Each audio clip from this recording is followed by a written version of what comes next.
Magandang araw ng linggo po mga bayang karerista. Magbibigay na po tayo ng tip, giya at impormasyon para sa araw na to, May 12, 2024. Tara!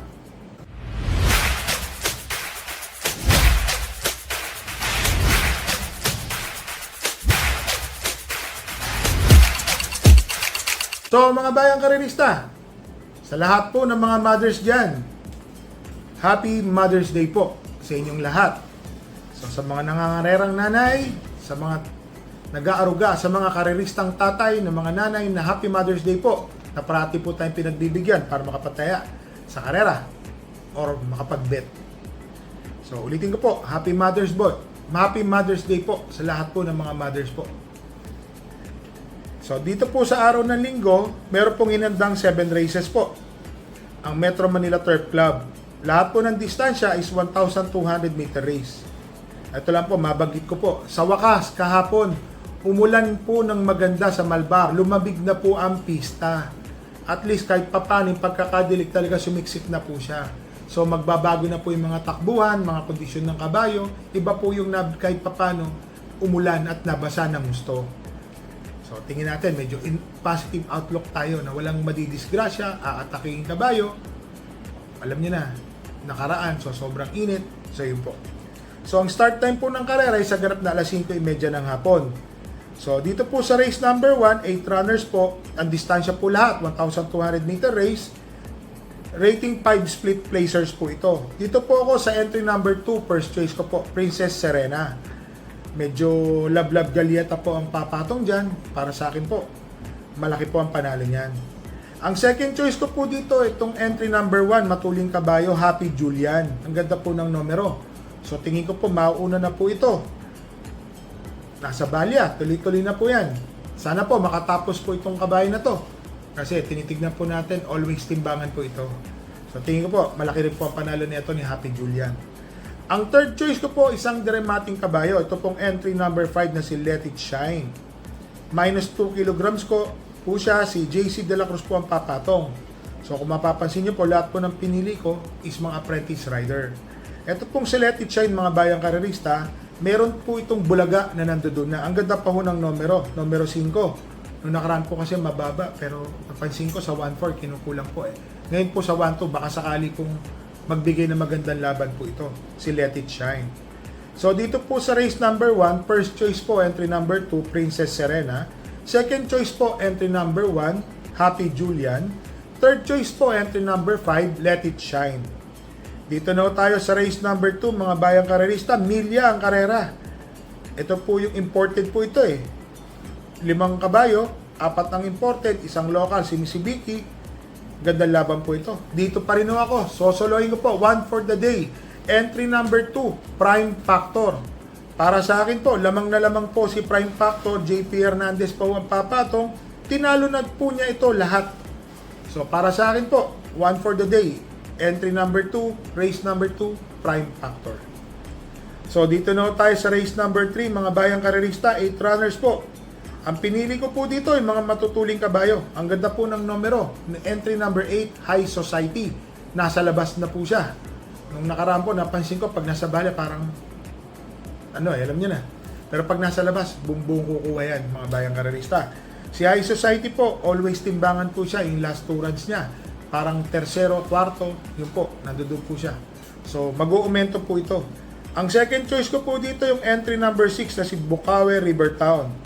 Itong si Bukawi Rivertown, tumapos po ito ng 1.15 sa same distance po. Tersero. So, tinitignan ko, malapit na tersero po ito. Tingin ko, malaki po ang panalo nito. Kung mapapabayaan lang po itong Umeres, dahil nasa numero 6 po siya, kaya po niya sigurong tapusin. Pero nakikita ko po, 1-on-1 po talaga to. Entry number 8 and entry number 6, Bukawi Rivertown. 1-on-1 po. So dito po sa race number 3, first choice po, entry number 8, High Society. Second choice po, entry number 6, Bukawi Rivertown. So dito na tayo sa race number 4, mga bayang karerista, 1,200 meter race, 28 to 33 split, 8 runners. First choice po, entry number 7, Parisian Light. Ito pong Parisian Light, mga bayang karerista, may tuling kabayo din po ito. Kaya lang, mapapansin nyo, talagang diadista po ako eh. Gustong gusto ko po itong Parisian Light. Yung mga takbo po nito, tinitignan po natin. Medyo may kainaman po ito mga bayang karerista. Ang second choice ko po dito yung entry number 3 na si Black Star. Na segundo po ito. Ang inam ng mga tinalo. Segundo po nung nakaraang takbo po ito. Ilan po masasabi ko, mukhang bumabalik na po ang buti nito ni Black Star. Naglagay po ako ng third choice, yung entry number 1 po, si Elegant Lady. Love Galieta po. Ang sasakay, tingin ko nakakababa naman po ng ratings. Nandoon na naman siya ng nandoon. Ngayon po, rating 31, tingin ko po may panalo na po siya rito. So dito po sa race number 4, first choice po entry number 7, Parisian Life. Second choice po entry number 3, Black Star. Third choice po entry number 1, Elegant Lady. So dito na tayo sa race number 5 mga bayang karerista. 8 runners po. First choice po entry number 8, Instant Message. Ito pong si Instant Message mga bayang karerista, segundo lang po ito nung nakaraan. Hindi po ako magkamali. Kaya ako po yan. Segundo lang po siya. So, talagang talo is talo. Maganda naman yun. Magaling naman po yung tumalo sa kanya. Pero hindi lang po na balikan ulit ni Instant Message. Para sa akin po, malaki po ang panalo niyan. Ang second choice ko po dito, yung entry number 7, Sinwire. Mainam na kabayo po ito. Love Galieta po ang patong. Tingin ko po, masusundan niya agad yung kung sino man yung matulin dito, malaki po ang panalo niya. Ang third choice ko po dito yung magdadala ng bandera na entry number 3 na si Axis Deviation. So napansin po natin, nakakapanalo na po si Macmac De Ocampo, M.E. De Ocampo. So para sa akin po, baka yung bata, ito na po yung mga breaks na hinihintay niya. Nakadalawang panalo po siya ng nakaraan, magagaling naman po yung pagkakadala niya. So ngayon po, tingin ko, baka sakali malaki rin naman ang panalo nito ni Axis Deviation. So dito po sa race number 5, first choice po entry number 8, Instant Message. Second choice po entry number 7, Wire. Third choice po entry number 3, Matuling Kabayo, Axis Deviation. So dito na tayo sa race number 6 mga bayang karerista. 11 to 15 split po ito, 8 runners. Dito po ako sa entry number 3. Biglang Buhos. Charles A. Reyes po ang papatong. Matuling Kabayo.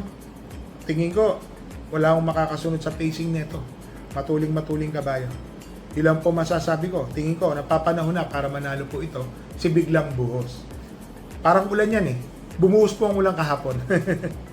Ang second choice ko po dito, yung entry number 6 na si Carried Away. Ito pong si Carried Away, mga bayang karerista, kung mapapansin nyo ito. Ang ganda na ho ng kinilos nito nung nakaraan. Yung pagkakapanalo po nito nung nakaraan, mainam na mainam po ito. Si Carried Away. Kaya nga, last race yun, numero 1 po ata yun. Ang ganda po na panalo. Matagal ko na pong inaabangan, nanalo na po nung nakaraan. Para sa akin po, may panalo rin po ito. Naglagay po ako ng third choice, yung Comebacking Everyday Black. Ito pong si Everyday Black, ng mga dating takbo po niyan, naalala ko po, bumabandera na po yan. Bumebenta, bumabandera, namemetahan. Mataas ang ratings po nito Ngayon po, nasa rating 15 na po ito. Tingin ko, malaki din po ang panalo nito. So, dito na tayo sa race number 6. First choice po, entry number 3, Biglang Buhos. Second choice po, entry number 6, Carried Away. Third choice po, entry number 7, Everyday Black. So, dito na tayo sa race number 7, mga bayang karerista, 8 runners po. First choice ko po, entry number 6, Oktubre 14. Rating 9 na po ang tatakbuhan niya. Dan Camaniero, tingin ko, malaki po ang panalo. Baka siya pa ho ang outstanding dito o Yamado sa karera na to. Ang second choice ko po dito yung entry number 1 na iShot. Noong nakaraan tumakbo po ito, 1,400 meter race.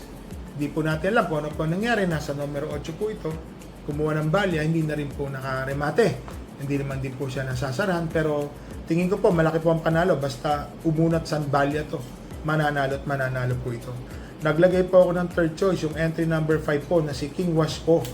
Ito pong si King Washko, matuling kabayo po ito. Baka sakali pong mapabayaan nila po si King Washko, malaki po ang panalo. So, dagdag po tayo paratingan po ito mga bayang karerista. Kung may lumusot man na dihado sa tip natin, siguraduhin na po natin itong race number 7. Dagdag po tayo dito.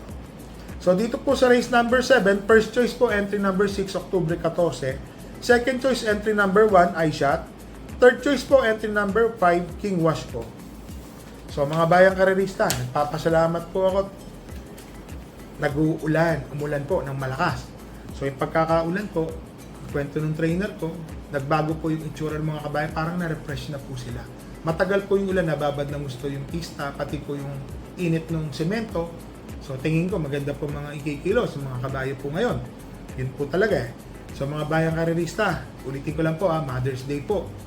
So spend muna natin yung time sa pamilya natin, sa mga ilaw ng tahanan, alam nyo na, sa kanila po muna. Ang karera naman po is 5:30 ng hapon magsisimula. So mag-shoutout lang po tayo kay Mr. Edgardo, kay Divina Delara, Joselito Fabian, grupo ng Karera Balita at Labasan from Italy. Happy birthday po kay Miss Edita V. Sa May 13 po yan ha. Happy birthday po. Advance happy birthday. Batiin din po natin si La Tropey at si Mr. Julius Chadoro. So mga bayang karerista ha, dala na rin po tayo ng payong, tubig, alam niyo naman, iba po, mahirap pong magkasakit. So mga bayang karerista, happy racing, happy Mother's Day, and stay safe po.